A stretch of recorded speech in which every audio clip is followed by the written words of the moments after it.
तो चलिए बात करेंगे कोरोना वायरस की, जहां पड़ोसी देश चीन में कोरोना विस्फोट के खतरे के बीच भारत में भी संक्रमण फैलने का खतरा मंडरा रहा है।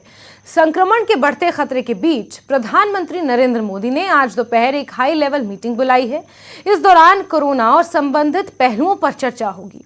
बताया जा रहा है कि मीटिंग में स्वास्थ्य मंत्री और मंत्रालय के अन्य वरिष्ठ अधिकारी मौजूद होंगे। पीएम ने यह मीटिंग तब बुलाई है जब देश में ओमिक्रॉन के BF.7 के 7 वेरिएंट के 4 मामलों की पुष्टि हुई है।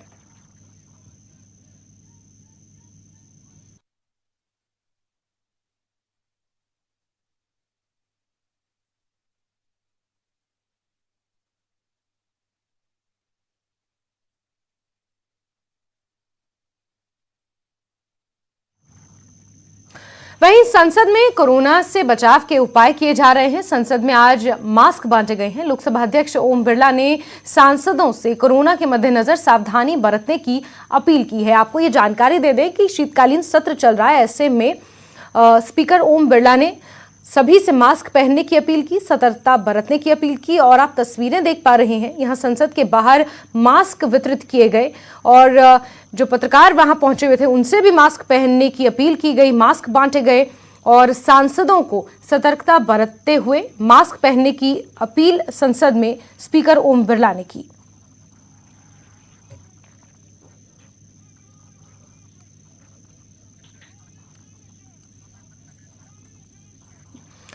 और सीडी हॉस्पिटल श्रीनगर के चेस्ट डिजीज डिपार्टमेंट के एचओडी प्रोफेसर नावेद नजीर से हमारे डिप्टी एडिटर ने खास बातचीत की है। कोरोना के नए वेरिएंट और इससे कैसे बचा जा सकता है, इस पर प्रोफेसर नावेद ने कुछ अहम सुझाव दिए हैं। देखिए। प्रोफेसर नवीद नज़ीर हैं, जिनसे पूछना चाहेंगे कि किस तरह के यहाँ पे आम लोगों को किस तरह के खतरात लाहक हैं और क्या एहतियाती तदाबीर होनी चाहिए, क्योंकि सरमा है कश्मीर में, लोग क्लोज स्पेस में एक दूसरे के साथ साथ ज़्यादा रहते हैं। प्रोफेसर नवीद साहब, आपसे जानना चाहेंगे एक बार फिर कोविड के खतरात हमारे यहाँ कुल मिला के क्या हालात हैं? देखिए, पहले मैं तो ये कहूँगा कि कोविड कभी ख़त्म नहीं हुआ और ना ही ये कभी ख़त्म होगा। कोविड हमें यही रहा है, ताकि जैसे हमने थर्ड वेव देखी, थर्ड वेव में हमने देखे कि हमारे केसेस काफ़ी ज़्यादा थे, लेकिन फॉर्चुनेटली वो जो सीवियरिटी ऑफ डिजीज़ थी वो नहीं थी। इसलिए सब पेशेंट्स जो हैं हॉस्पिटल आइसोलेशन में नहीं आए, ज़्यादातर होम आइसोलेशन में ही रहे और बहुत कम पेशेंट्स को हॉस्पिटलाइजेशन की ज़रूरत रही। और उसके बाद थर्ड वेव जब ख़त्म हुई, इक्का दुक्का केसेस तो कंटिन्यूसली आते रहे और अभी भी आ रहे हैं। लेकिन चूँकि हमारे मौसम सरमा है इस टाइम, हम वैसे ही देखते हैं कि हमारे जो छाती के अमराज में जो मुब्तला पेशेंट्स होते हैं उनकी तादाद बढ़ जाती है ड्यू टू इन्फेक्शन। और जो हमने यहाँ पे देखा, हमने इवेलुएट किया कि हमारे पास नमूनिया के केसेस काफ़ी आ रहे थे। हमने उनका इवेलुएशन किया और अभी तक जो मेजॉरिटी ऑफ द केसेस जो थे वो H1N1 से वायरल नमूनिया में इन्वॉल्व थे जी। तो इस वजह से कोविड के इक्का दुक्का केसेस तो आते रहते हैं, लेकिन जो अभी ऑफ लेट हमने देखा कि चाइना में या बाकी कुछ कंट्रीज़ में नंबर ऑफ़ कोविड केसेस जो है वो काफ़ी बढ़ गए हैं। तो इसमें एक अलग स्ट्रेन है, ओमिक्रॉन का एक वेरिएंट है जो एज़ पर रिपोर्ट्स देखा गया है कि वो अच्छा खासा इन्फेक्शस है। और आपने कल भी देखा होगा कि जो इंडिया में भी उसके कुछ केसेस डिटेक्ट हुए हैं। तो इसलिए ताकि ये और ना बढ़े, इसलिए यूनियन गवर्नमेंट ने भी एक एडवाइजरी इशू की है कि हमें जी थोड़ा एहतियात बरतना चाहिए कि ताकि हमारे ये केसेस जो हैं कोविड के ना बढ़े। तो क्योंकि ये एक कोविड का वायरस जो है ये अनप्रेडिक्टेबल चीज़ होती है, क्योंकि कभी इन्फेक्शसनेस ज़्यादा होती है और सीवियरिटी कम होती है। जैसे ओमिक्रॉन में हमने देखा कि काफ़ी ज़्यादा इन्फेक्शस था, लेकिन सीवियरिटी ऑफ डिजीज़ उतनी नहीं थी, खाली खांसी ज़ुकाम में वो इन्वॉल्व कर रहा था लोगों को। लेकिन उससे पहले जो डेल्टा था, डेल्टा बहुत सीवियर डिजीज़ कॉज कर रहा था, नमूनिया कॉज कर रहा था, और हमने देखा कि कितने लोग एडमिट हुए, कितने लोगों को ऑक्सीजन की ज़रूरत पड़ी। तो ये अनप्रेडिक्टेबल वायरस है। आगे जाके जो स्ट्रेन आएगी वो कैसी होगी, होपफुली हम यही होप करते हैं कि अगर हो भी वो माइल्ड ही हो, ज़ुकाम खांसी की तरह ही मैनिफेस्ट करे और लोगों को हॉस्पिटलाइजेशन की ज़रूरत ना पड़े। लेकिन ताकि हमारे केसेस ज़्यादा ना बढ़े, और कोई भरोसा नहीं है कि कितनी सीवियरिटी की स्ट्रेन होगी, तो इसलिए एहतियात बरतना ज़्यादा बेहतर है। मैं यही कहूँगा कि जो भी कोविड एडवाइजरीज़ हैं वो फॉलो करें और ताकि ड्यूरिंग हम अगर ये 2 साल की बात करें जब कोविड अप्रोप्रिएट बिहेवियर लोगों ने अपनाया था, उसमें हमने देखा कि हमारे बाकी जो छाती के अमराज में मुब्तला पेशेंट्स हैं वो भी बहुत उनमें कम इन्फेक्शंस हुआ, और जो हमारा हॉस्पिटलाइजेशन विंटर में पड़ता वो भी कम हुआ था because of following Covid appropriate behaviour. तो ये सिर्फ इसी वायरस के अगेंस्ट नहीं है, जो हमारी बाकी वायरल डिजीज़ होती है या बैक्टीरियल डिजीज़ होती है जो विंटर्स में बहुत कॉमन हो जाती हैं, उसके अगेंस्ट भी प्रोटेक्शन देगा। एक चीज़ जानना चाहेंगे, कुछ लोग कुछ खबरें ये आई हैं कि ये जो नया वेरिएंट चाइना में या कुछ और ममालिक में है, इसमें फीवर ज़्यादा नहीं होता, इसके जो अलामात है सिम्टम्स हैं वो कुछ अलग हैं, कुछ इसके बारे में देखिए अभी तो ये it's a matter of research. हाँ, इसमें देखा गया है कि फ़ीवर कम है, ज़्यादातर बॉडी जो है बॉडी एक्स, पेन वगैरह ज़्यादा, बॉडी पेन्स की मैनिफेस्टेशन ज़्यादा होती है, तो फीवर नहीं होता है। और कुछ रिपोर्ट्स ऐसी भी हैं कि उसमें देखा गया है कि RT-PCR टेस्ट जो है, जो नेज़ोफेरिंजियल स्वाब लेते हैं, वो ज़्यादातर नेगेटिव आता है और ज़्यादातर ये लंग्स को इन्वॉल्व करता है। तो ये तो it's a matter of research. देखिए आगे जैसे सूरत हाल होगी, जब खुदा न खास्ता अगर हमारे पास भी केसेस आएंगे तो हमें भी थोड़ा आइडिया हो जाएगा कि किस तरीके से मैनिफेस्ट होता है। और जैसे गवर्नमेंट ऑफ इंडिया ने कल एडवाइजरी इशू की है कि होल जीनोमिक सीक्वेंसिंग के लिए सैम्पलिंग भेजें, तो ये हमें जब यहाँ के सैंपल्स जो फ्लू में मुबतला हैं या जो अपर रेस्पिरेटरी ट्रैक्ट में, जब उनके स्वाब्स वहाँ पे जाएंगे तो हमें पता चलेगा कि यहाँ पे कौन सी स्ट्रेन इस टाइम है, अगर है तो कोविड के पॉजिटिव केसेस। तो इसलिए it's a matter of research. ये अलग अलग स्ट्रेन के हमने देखे हैं कि अलग अलग सिम्टम्स, कुछ ग्रॉसली तो सेम तरीके के सिम्टम्स होते हैं, लेकिन कुछ ना कुछ थोड़ा सा डिफरेंस होता है। यहाँ पे आज की तारीख में सिटी हॉस्पिटल में क्या कोई कोविड पॉजिटिव पेशेंट एडमिट है या कोई नया है? देखिए हमारे पास काफ़ी नमूनिया के केसेस एडमिट हैं, हम रेगुलरली उनकी टेस्टिंग करते हैं। ज़्यादातर हम देख रहे हैं कि ज़्यादातर पेशेंट जो वायरल डिजीज़ में मुबतला हैं वो H1N1 पॉजिटिव आ रहे हैं हमारे पास, या RSV वायरस भी एक और है वो भी उसके पॉजिटिव आ रहे हैं। तो इक्का दुक्का हमने एक कोविड के केसेस देखे, लेकिन हमने ये देखा कि ज़्यादातर वो सीवियर नमूनिया में नहीं इन्वॉल्व थे, माइल्डली था डिजीज़ और वो मेडिसिन से सेहतियाब हो गए। एक चीज़ और, चूँकि विंटर है, हम आमतौर पे यहाँ लोग खिड़कियाँ दरवाजे बंद रखते हैं, एक स्पेसेस में क्लोज रहते हैं, हमाम में लोग रहते हैं, तो किस तरह ज़्यादा खतरा है अगर ये आउटब्रेक हो? देखिए इसमें खतरा यही है कि क्योंकि इन्फेक्शस वायरस है, ड्रॉपलेट से स्प्रेड करता है। विंटर में हम यही कोशिश रहती है कि सर्दी की वजह से हम एक ही कमरे में बैठें और वहीं पे सब गर्मी में बैठें। तो मैं यही कहूँगा कि अगर किसी को भी कोई भी रेस्पिरेटरी सिम्टम है, वो ज़ुकाम हो, खांसी हो, गला ख़राब हो, तो उसको एकदम आइसोलेट करना चाहिए अपने आप को। वो बाकी अफरादी खाना से ना मिले, वो फिर कोविड हो या नॉन कोविड हो, वो कोई और वायरस हो, वो ज़्यादा स्प्रेड नहीं होगा। क्योंकि आमतौर पर देखते हैं कि अगर एक फैमिली मेम्बर इन्वॉल्व होता है तो फिर एक चेन बन जाती है पूरे घर में स्प्रेड होने की, वो फिर कोविड की वजह से हो या फिर कोई और वायरस हो। इसलिए अगर किसी को भी रेस्पिरेटरी सिम्टम्स है, कोशिश यही रहनी चाहिए कि वो अपने आप को आइसोलेट करे, टेस्ट करवाए, और जब तक उसके सिम्टम्स सबसाइड ना हो और उनका वो इन्फेक्शस पीरियड ख़त्म ना हो, तब तक वो कोशिश करे कि बाकी लोगों से ना मिले ताकि वो इन्फेक्शन स्प्रेड ना हो।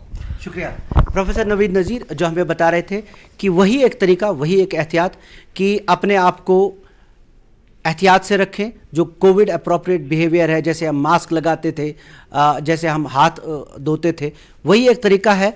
और अगर हम कहीं पे बैठे हुए हैं, अगर कोई शख्स है जिसको कोई भी सिम्टम है, बुखार है या कोई भी रेस्पिरेटरी इलनेस का सिम्टम है, अलामत है, उसको अलग करें। सबसे बेहतर तरीका, जब तक आप टेस्टिंग पे जाते हैं उससे पहले ही उसको अलग करें, उसको तब तक अलग रखें जब तक उसकी वो अलामत, चाहे फीवर है चाहे खांसी है, तब तक जब तक वो सबसाइड नहीं होता है। ये सबसे बेहतरीन तरीका है। उम्मीद करेंगे कि हालात अभी जैसे हैं उससे उसी तरीके पे रहें, लेकिन एहतियात सबसे ज़रूरी। अयूब खान के साथ Shabir Ahmad, news 18 Srinagar.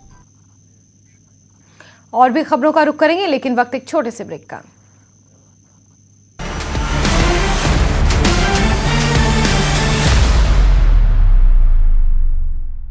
Headlines presented by पेट सफा आयुर्वेदिक चूर्ण। पेट सफा तो हर रोग दफा।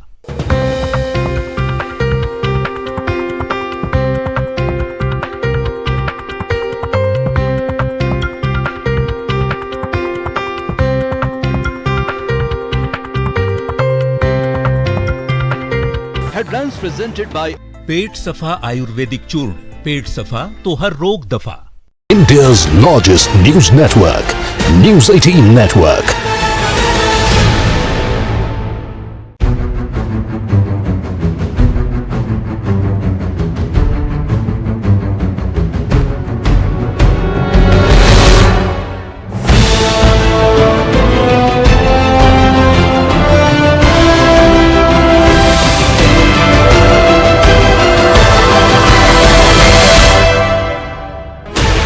16 channels, 15 languages, 26 states, 1200 plus reporters, 67 plus crore viewers. India's largest news network, News 18 Network.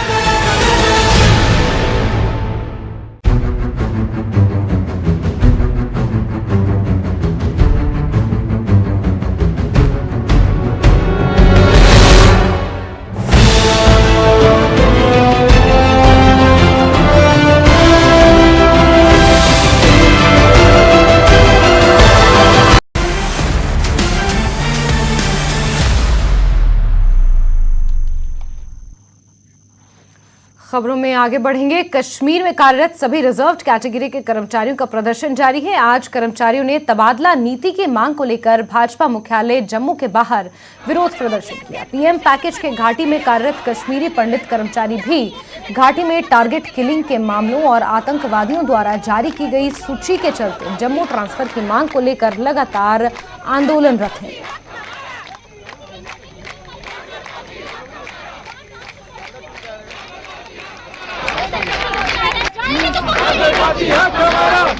इस समय हम जम्मू में त्रिकुटा नगर में मौजूद हैं, जहां पर भारतीय जनता पार्टी के कार्यालय के बाहर यहां पर रिजर्व कैटेगरी एम्प्लॉयज जो जम्मू बेस्ड कश्मीर घाटी में लगातार एम्प्लॉयड हैं वो यहां पर प्रदर्शन कर रहे हैं। पिछले 200 दिनों से भी ज़्यादा से प्रदर्शन करने के बाद जो ये एम्प्लॉयज़ हैं वो लगातार मांग कर रहे हैं कि इनके लिए ट्रांसफ़र पॉलिसी जो है वो यहाँ पर बनाई है। और लगातार आपको बता दें कि कश्मीर घाटी के अलग अलग जगहों पर ये जो लोग हैं वो एम्प्लॉयज़ जो हैं वो लगातार लगे हुए हैं और इनकी कुछ मांगे हैं जिनसे इनसे बातचीत करने की कोशिश करेंगे।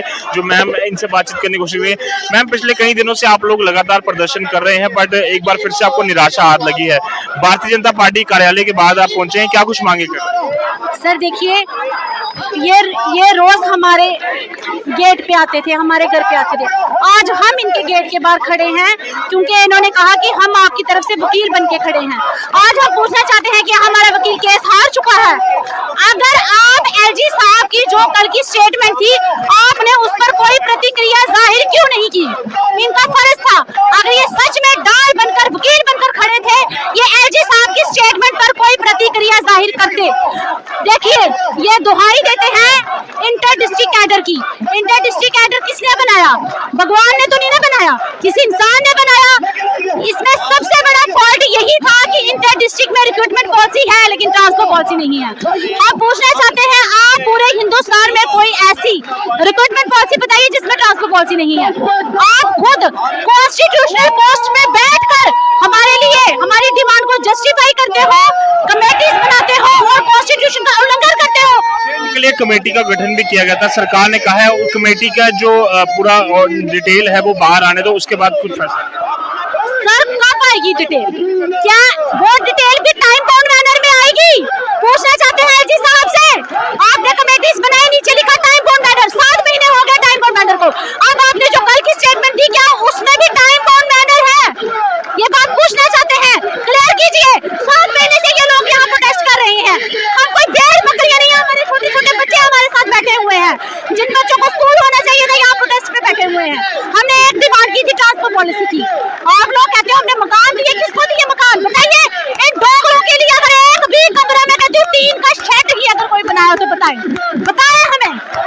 हम 80% हमारे एम्प्लॉयज आज भी फॉर्मल एरियाज में काम करते हैं और हमारे पास रहने का कोई छत कुछ नहीं है गवर्नमेंट की तरफ से। उन लोगों के घर में रहते थे, अच्छी तरह से काम कर रहे थे। उन लोगों ने भी हमें बहुत कोऑपरेट किया हमारे साथ। ये वर्बली इंश्योरेंस देते हैं, वर्बली इंश्योरेंस से कुछ नहीं होगा। बिल्कुल, आपने सुना, वर्बली इंश्योरेंस से जो है वो कुछ नहीं होगा। ये एम्प्लॉयज जो है आज एक बार फिर से प्रदर्शन कर रहे हैं। भारतीय जनता पार्टी कार्यालय के बाद आज आपको आने की मजबूरी पड़ गई है। सरकार ने कमेटी का गठन किया। सरकार कह रही है कि सिक्योरिटी के इंतजाम पूरे किए जाएंगे। अब आप लोगों को किस चीज़ का इंतजाम? देखिए, मैं कहता हूँ सबसे पहले मजबूरी ही तो है, तो हम यहाँ धरने पे बैठे हैं। कोई अपनी खुशी से धरने पे बैठता नहीं है। एलजी साहब ने जो कहा कल कि हाँ जी हमने सिक्योरिटी का इंतजाम किया है, अकोमोडेशन की बात की है, ठीक है, उन्होंने कह दिया। मैं एक ही प्रश्न पूछता हूँ आपके माध्यम से प्रशासन से, ये जम्मू बेस्ड एम्प्लॉय जितने भी यहाँ पर बैठे हैं आज, ठीक है, ये जम्मू बेस्ड एम्प्लॉयज़ के लिए आज तक कुछ नहीं किया गया है। ना इनकी कोई अकोमोडेशन, कोई रहने का बंदोबस्त किया है, ना इनकी जिस ट्रांसफर पॉलिसी के लिए कमेटी बनाई है, ना उसका कोई कहीं आता पता है। आज खुद प्रशासन मानता है कि वो हेडलेस कमेटी है आज, ठीक है। और आज बीजेपी के दफ्तर के बाहर आने का हमारा मकसद ये है कि ये हमारे वकील बनते हैं। ये कहते हैं कि हम जम्मू कश्मीर के एडवोकेट हैं, ठीक है। 2 बार वहाँ पर आते हैं और हमें क्या बोलते हैं, वहाँ आकर हमारे साथ क्या बोलते हैं, आश्वासन भी देते हैं। तो मैं ये पूछना चाहता हूँ कि अगर एडवोकेट साहब अगर अंदर बैठे हैं तो वो जवाब दें कि ये आपके लोग आज यहाँ सड़कों पर क्यों हैं। क्या इन लोगों को सड़कों पर रख के आप 50 के पार का नारा देख रहे हैं, ठीक है। या 50 के पार का मतलब वो तो नहीं है कि इन डोगरों को वहां ले जाके 50 के पार वहीं करवाना है इनका। कोई 50 के पार का मतलब ये तो नहीं है। हिमाचल प्रदेश और दिल्ली म्युनिसिपल कमेटी दूर नहीं है, ठीक है। अगर आप इन लोगों को सड़कों पर रखेंगे तो कल आपको भी सड़कों पे आना पड़ेगा। अगर आप हमारे एडवोकेट हो तो आप आइए ना, बैठ। क्या मांग रहेगी भारतीय जनता पार्टी के नेताओं से? मांग है, अगर आप जम्मू कश्मीर के प्रतिनिधि हैं, अगर जम्मू कश्मीर में आप जिनकी जम्मू की बात करने वाले लोग हैं, तो आज आपको जम्मू वालों के साथ खड़ा रहना पड़ेगा, हमारी आवाज़ में आवाज़ मिलानी पड़ेगी। अगर जम्मू कश्मीर प्रशासन हमारे मसले को हल नहीं करता है तो दिल्ली में भी आपकी सरकार है, आप जाइए इस मसले को हल कीजिए, तब जाके हम मानेंगे कि आप वाकई में जम्मू कश्मीर के एडवोकेट हैं। तो आपने साफ तौर पर सुना, ये सभी रिजर्व कैटेगरी एम्प्लॉइज जो हैं जम्मू बेस जो कश्मीर घाटी में लगातार लगे हैं, 200 दिनों से धरना प्रदर्शन कर रहे हैं और एक ही मांग है कि ट्रांसफर पॉलिसी जो है उसको तैयार किया जाए। और भारतीय जनता पार्टी के कार्यालय के बाहर सभी नेताओं से आज ये कहने आए हैं कि अगर जम्मू कश्मीर की सरकार नहीं मानती तो आप केंद्र सरकार तक जाइए, पर इनका जो मसला है वो वहाँ पहुँचाइए और इनके मसले को जल्द से जल्द हल करवाइए। न्यूज़ 18 जम्मू कश्मीर लद्दाख के लिए जम्मू से मैं रजत बोहरा। चलिए आगे बढ़ेंगे। जम्मू में जल शक्ति विभाग के अस्थायी कर्मचारियों द्वारा अपनी मांगों को लेकर डिविजनल कमिश्नर जम्मू के दफ्तर के बाहर विरोध प्रदर्शन किया गया। कर्मचारियों ने डिविजनल कमिश्नर दफ्तर के बाहर प्रदर्शन करके मांग की उनके लिए जल्द से जल्द रेगुलराइजेशन पॉलिसी लाई जाए, साथ ही उनके पेंडिंग वेजेस को भी जल्द रिलीज किया जाए।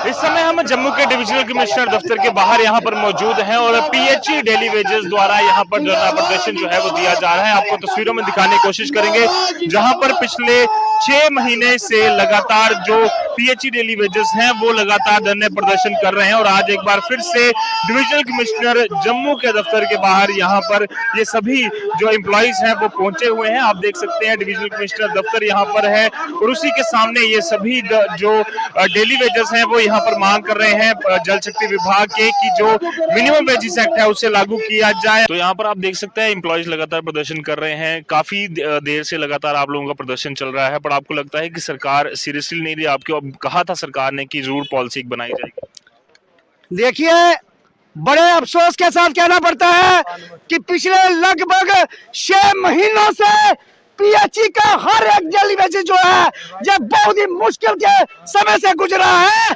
हमें 6 महीने से लगातार प्रोटेस्ट करते होंगे, विरोध करते होंगे, लेकिन जो अंधी और बेरी सरकार जो है इसके कानों तक जू नहीं रह रही है। आप लोगों ने देखा होगा पिछले 17 अक्टूबर को जब हमने कंपनी बाग का स्टेशन जो है वो सील कर दिया था, तो उसी वक्त सरकार की जो हाथ पांव थे जब फूल गए थे और इन्होंने आनंद फानन में हमारे पास अपने जो उच्च अधिकारी कुछ लोग थे वो हमारे पास भेजे थे और रात को 11 बजे हमारा एक डेलीगेशन जो है वो डिमकाम के साथ आके उनकी वार्ता हुई थी और डिमकाम साहब ने माता वैष्णो देवी के सौगंध खा के कहा था कि आप लोग मुझ पर विश्वास कीजिए, मैं आपके मसले जो है इनको हल कराने के लिए पुरजोर कोशिश करूंगा।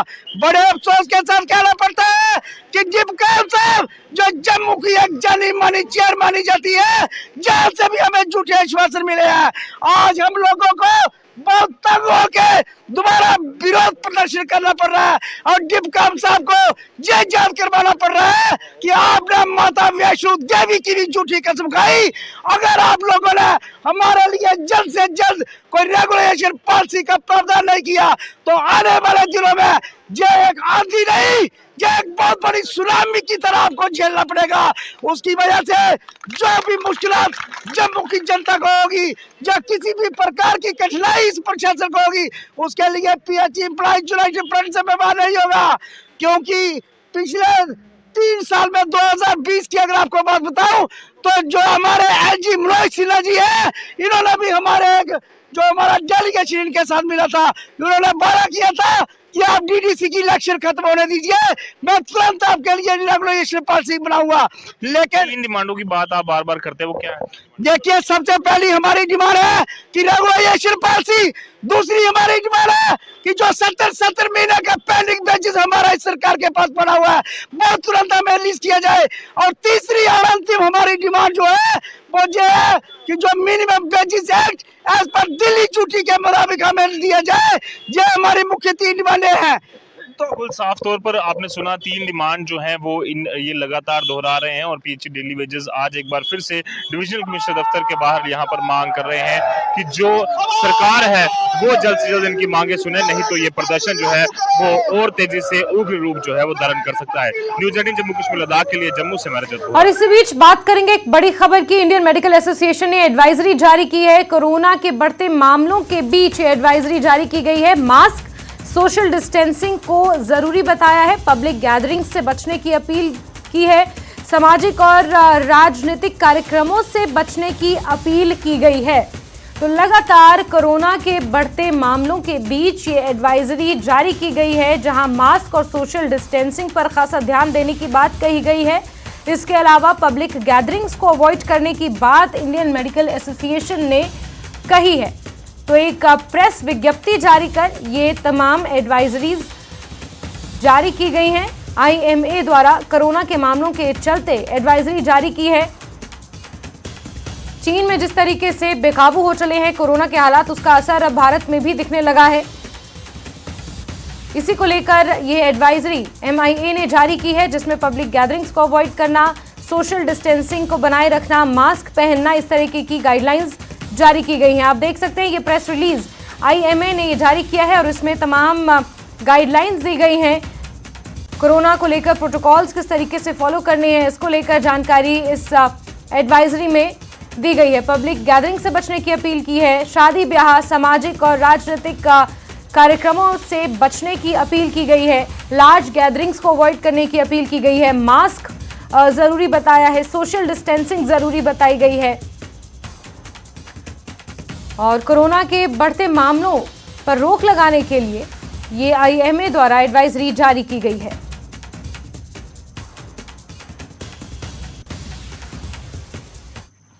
और खबरों में आगे बढ़ते हुए बात करेंगे दरगाह हजरत बल की।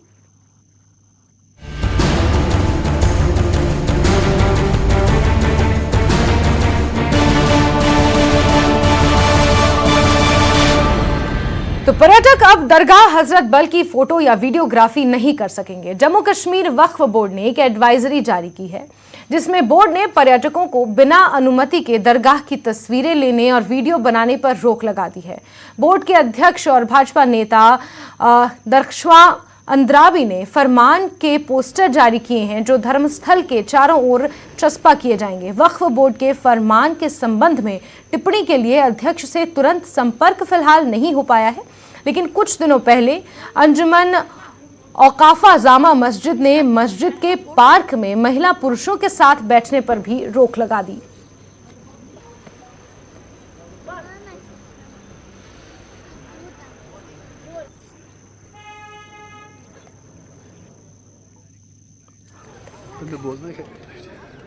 जम्मू कश्मीर वक्फ बोर्ड ने एडवाइजरी जारी की है, जिसमें ये कहा गया है कि जो भी विजिटर्स हजरत बल श्राइन को विजिट करते हैं उन्हें फोटो या वीडियोग्राफी करने से पहले अब प्रॉपर परमिशन लेनी पड़ेगी वक्फ बोर्ड से, और जो ऐसा नहीं करते उनके खिलाफ अब कार्रवाई होगी।